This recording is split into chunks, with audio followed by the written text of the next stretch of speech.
আমার প্রাণ প্রিয় মুরাদনগরের ছাত্র ভাইদের ঢাকাস্থ যে ভাইয়েরা আছেন, তাদের আয়োজনে আজকের ইফতার মাহফিল। আমি দুটো কথা শুধু বলতে চাই, যেহেতু সময় নাই, দুটো স্মৃতিচারণ করতে চাই। 1986 সালে আমি কাউকে সম্বোধন করতে পারি না বলে ক্ষমা চাচ্ছি, যেহেতু সময় সংক্ষিপ্ত। 1986 সালে যখন আমি প্রথম স্বতন্ত্র সংসদ সদস্য নির্বাচন করি,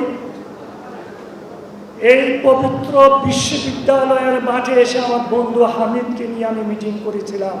এখান থেকে সূচনা হয়েছিল আমার সেই দিনের সেই নির্বাচনে অংশগ্রহণ করার প্রস্তুতি। আমার পরে পরে সেদিন এই ঢাকা ইউনিভার্সিটির আমার ছাত্র ভাইয়েরা আমাকে যেভাবে সহযোগিতা করেছিল, আমি কৃতজ্ঞ, আমি অভিভূত, মনে রাখার মতো আমার। শুধু তাই নয়, 2009 সালে যখন দেশ থেকে বেরিয়ে গেলাম, সেই স্বৈরাচার সরকারের মামলা মাথায় নিয়ে সেদিন এগিয়ে আসলো ঢাকা ইউনিভার্সিটির শ্রদ্ধেয় শিক্ষক মণ্ডলী। সেদিন সাংবাদিক সম্মেলন করেছিল আজকে যিনি আমার ডানে বায়ে বসা, আবার কালাম ভাই, শহীদ ভাই। আমি বিদেশ থেকে শুনেছি, বিদেশ থেকে দেখেছি ওনারা কি উচ্চ স্বরে সেই স্বৈরাচারের সরকারের বিরুদ্ধে কি ঘোষণা করেছিলেন, আমার জন্যে কত কথাই না বলেছিলেন আমার মুক্তির জন্যে। ঢাকা ইউনিভার্সিটি আমার জীবনের একটা অংশ, কারণ 86 সালে নির্বাচন আরম্ভ হয় ঢাকা ইউনিভার্সিটি থেকে।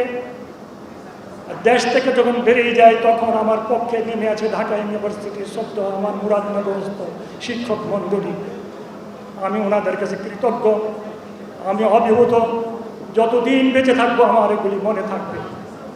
ভাইয়ের আমার আপনাদেরকে একটা অনুরোধ করব, আপনারা আমার সাথে একমত হবেন কিনা।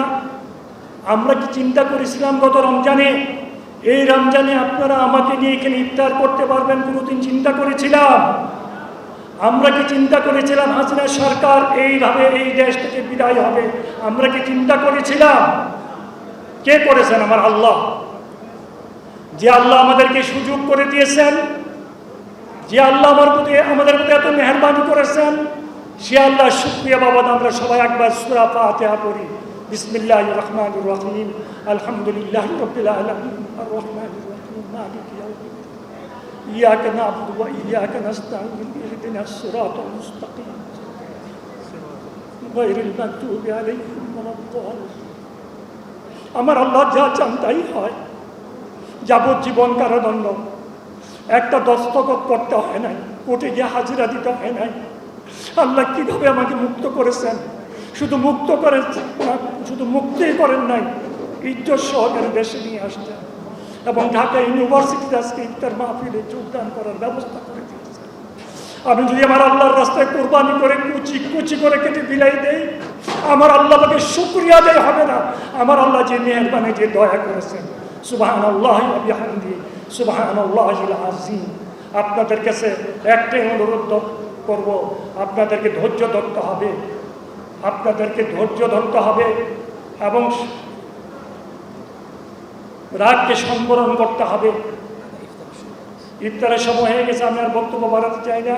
আপনারা দোয়া করেন।